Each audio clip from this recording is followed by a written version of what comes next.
Hello guys, स्वागत है आप सबका। तो आज हम बात करेंगे अदा एनर्जी सॉल्यूशन की। 1008 के ऊपर बंद 1% की तेज़ी के साथ बंद रहा और यहाँ पर जो है आगे और तेज़ी की संभावना हो सकती है। आज बाजार के अंदर अच्छी खासी तेज़ी आई।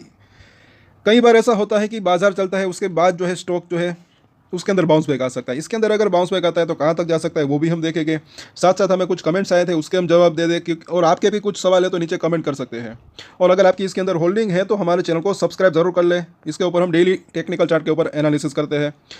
सो QIP का पैसा उसका क्या हो सकता है? तो देखिए, मुझे ऐसा लग रहा है कि QIP का जो पैसा होता है, एक तो उसके ऊपर जो है कंपनी को ब्याज नहीं भरना पड़ता और साथ साथ जो है उससे बिजनेस के अंदर जो है वो कंपनी एक तो लगा सकती है और साथ साथ अपना जो कर्जा है वो जो है वो पेमेंट कर सकती है। तो उससे कंपनी को फायदा ही हो सकता है। कारोबार अगर बढ़ता है, बिजनेस के अंदर लगाते हैं तो भी जो है प्रॉफिट और रेवेन्यू बढ़ सकता है। साथ साथ अपना अगर लोन जो है डेट पे करते हैं तो उससे ब्याज का खर्चा जो होता है वो कम हो सकता है। उससे क्या हो सकता है कि इसके जो प्रॉफिट मार्जिन है वो बढ़ सकते हैं। तो उससे भी जो है कंपनी को भी फायदा हो सकता है। आगे शेयर के अंदर भी तेज़ी की संभावना रह सकती है, लेकिन हाँ, वक्त लग सकता है।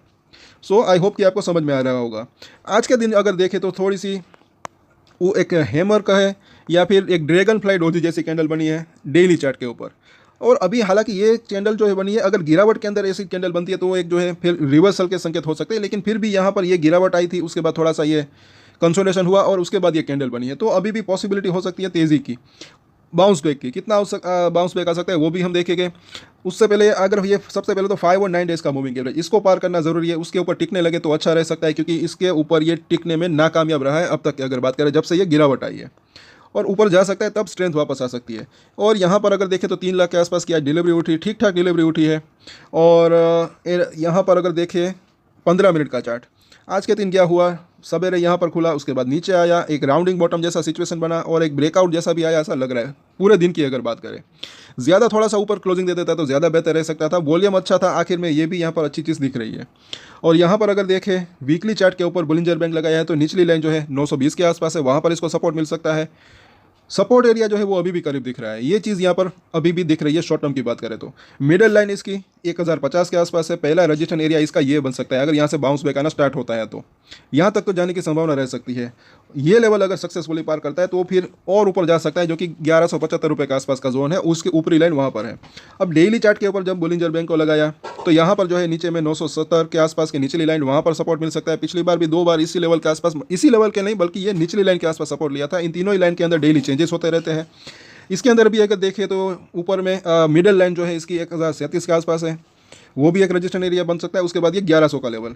और उससे पहले भी हम बात करेंगे रजिस्ट्रेशन कौन सा हो सकता है। अच्छी चीज़ यहाँ पर एक चीज़ दिख रही है, MACD हल्का हल्का ही सही यहाँ पर अगर देखें, एक छोटे छोटे ट्रेड यहाँ पर अगर जो है, सो यहाँ पर अगर देखें तो ये जो बार है छोटे छोटे बन रहे हैं गुलाबी कलर के, कुछ लेवल्स को पार कर दे तो इसके अंदर जो है MACD का इस तरीके से आगे बुलिश क्रॉसओवर हो सकता है, फिर और तेज़ी की संभावना रह सकती है, ऐसा लग रहा है यहाँ पर।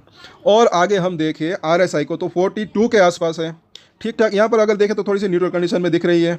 और यहाँ पर 21 दिन का मूविंग एवरेज, इसको पार करना जरूरी ऐसा लग रहा है। ये लेवल अगर पार होता है तो फिर इसके अंदर जो है एक और वो स्ट्रेंथ वापस आ सकती है, ऐसा लग रहा है कहीं ना कहीं।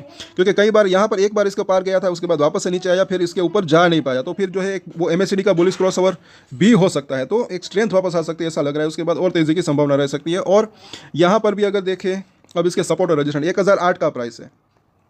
पिछली बार अभी देखें यहाँ पर 1020-25 के आसपास अटका था, तो वो लेवल जो है सबसे पहले पार कर दे। उसके बाद ये 1035 से 40 और उसके बाद ये 1055-60 का लेवल,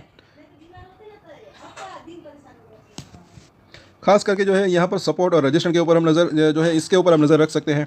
सपोर्ट एरिया जो है वो अभी भी करीब दिख रहा है, जैसे कि 980 रुपये से लेकर पहली अगर बात करें 975 का लेवल, ये लेवल अगर टूटता है तब 950 से 900 रुपये तक जा सकता है। लेकिन वो हमने बात की थी कब हो सकता है, अगर मार्केट के अंदर गिरावट आती है तब की बात है। बाकी यही लेवल जो है एक अच्छा खासा सपोर्ट एरिया इसका बन सकता है। और वहाँ से 1-2 बार इसने सपोर्ट लिया भी इस लेवल के आसपास, अगर यहाँ पर देखें और यहाँ पर देखें। अब ऊपर जाता है तो रजिस्ट्रेशन जो है पहला, जैसे कि हमने बात की 1020 से 25 का लेवल, ये लेवल क्रॉस हो जाता है तो फिर जो है 1035 से लेकर 40 का लेवल। और उसके ऊपर अभी जो बना हुआ है 1060 के आसपास का जोन, क्योंकि इस लेवल के आसपास 200 दिन का मूविंग एवरेज है, तो ये अभी शॉर्ट टर्म के इसके रजिस्ट्रेशन दिख रहे हैं।